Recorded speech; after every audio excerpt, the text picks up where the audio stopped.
Morning students, in the last class we read the chapter Rip Van Winkle. Now today we are going to read the rest of the story which is left. Now let us first recall what we have read in the last class. In the last class we have read that Rip was a kind-hearted man and he used to play with the children of the village, and he did not used to do anything for his wife and children. That's why he used to get scolded with his wife, and one day his wife was very annoyed with him and scolded him so loudly that he went away with his wolf to a place, and when he was planning to return home, he heard a voice, Rip Van Winkle. Now what happens next? Let us read. Rip looked all around. At first he saw nothing but a crow. Then he spotted, underline the word spotted, a long way off, a strange little man, underline the word strange, with a keg upon his shoulders, underline the word keg. So Rip looked everywhere. He saw nothing but a crow. Crow, we all know, it is a black color bird.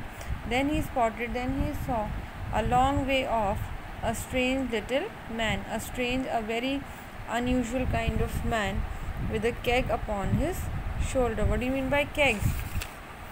Keg is a small barrel, okay, a small vessel kind of thing. Keg. He was carrying it on his shoulder. You can see in the picture. Rip Van Winkle, Rip Van Winkle, the voice called out again. He was again calling his name, Rip Van Winkle, Rip Van Winkle. Rip walked across the hillside until he came near the man. So Rip went near the well and he saw that man was standing there. In the picture you can see Rip Van Winkle is wearing a red color blazer and that man is wearing purple color blazer. Did you call, sir? He asked in wonder. So what he was saying? Are you taking my name? He was surprised. The man did not reply. Instead he made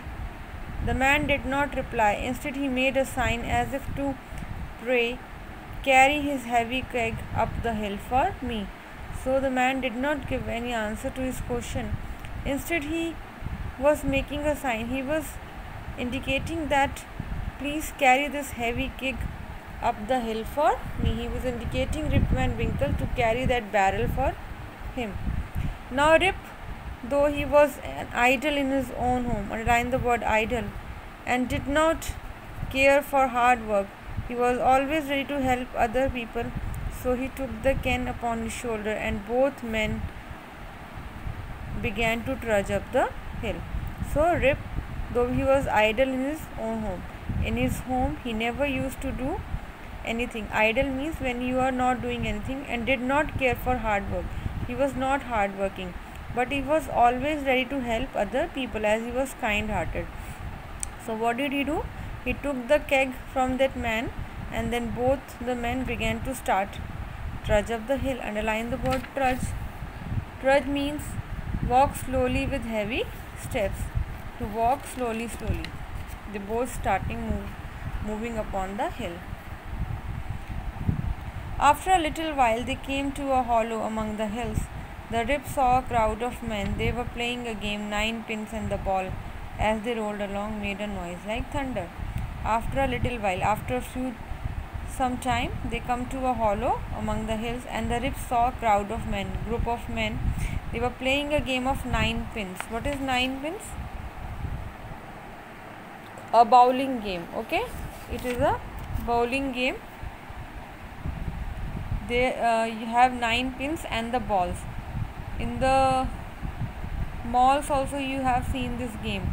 Okay, so 9 pins game they were playing. As they rolled along, made a noise like thunder. What do you mean by thunder? When rain is about to come, we hear the noise of thunder. Strange men they were. That men were very strange. We have read the word strange before also, unusual. One had a large head, a broad face and small eyes like the eyes of pig. One had a very big head, a very broad face and small eyes like the eyes of pig. Another had a face which seemed to be all nose. Another man's face was looking, that all of the face is nose only, no other part was visible, eyes, lips. The leader was a fat old fellow with a sunburnt face. Okay, the leader was very fat and old. What is the meaning of sunburnt? Tanned, brown from exposure to sun. His skin was brown. He wore a lace jacket. He was wearing a jacket which was having laces, a broad belt, a sword, a high fat hat with a feather in it, red stockings and high heeled shoes. So this was his dressing sense: lace jacket, broad belt, a sword, a big hat having feather and a red color stocking and high heeled shoes. As soon as the players saw the keg, they stopped their game. When they saw that Rip Van Winkle is carrying a keg, they stopped the game. 9-pins game. The little man who had come with Rip opened the keg and from it poured a drink for everyone. He made a sign to Rip to hand out the cups. So the man initially who was carrying the barrel, the keg, opened the keg and from it he poured a drink. Okay, it was carrying a drink. He gave it to everyone and asked the Rip to give the cups so that he can pour the drink into it. The man drank eagerly, for their game had made them thirsty. They went back to their game of 9-pins. So they all men, after playing, they had become very thirsty, so they wanted to drink it, so they drink it very fast and then they went back to their game of 9-pins. Rip was thirsty too. Rip was also very thirsty, but they did not think of giving him a drink. They did not give that drink to Rip. So when no one was looking, Rip took one sip from the keg. So when no one was looking at the Rip, he also drank that from the keg. A good drink, to be sure, he whispered to himself. So what did he say? This drink is very good. Then he took a little more and then a little more. Before long, Rip began to feel quite drowsy and then he fell asleep. So he kept on drinking little more, and then he was feeling drowsy. What do you mean by drowsy? Sleepy. He began to feel sleepy and then he fell asleep. So this is the end of the story. What you have to do, you have to read the word meanings, learn their meanings, okay, and try to find out the question answers only on your own. Read the chapter once again, underline the difficult words, learn the difficult words and find their meaning. Thank you.